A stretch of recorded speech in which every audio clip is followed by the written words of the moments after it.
How to hide orders on Amazon. To hide an order on Amazon, you need to archive it. To do this, open a web browser on your computer, then log into your account, and then click Returns and Orders. Firstly, go to Amazon.com in any web browser. You can hide an order on Amazon using the smartphone, so make sure to use the desktop version. Then click Returns and Orders, and you will see this in the top right corner of the browser window next to the shopping cart icon. Next, find the item you want to hide, and you can scroll down to see all the orders you placed in the past 3 months. To see older orders, click the past 3 months drop down and select a different time res if you want to. Then click Archive Order. You will see this link just below the picture of the item.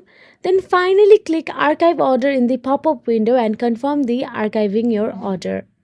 Archiving your orders will not delete them from your account. When you archive or hide an order, it will just remove them from the default order history view, but you can still find them by going to Accounts and List and tapping by in the archived orders. So that is it. If you found this video helpful, please like, share and subscribe, and thank you so much for watching.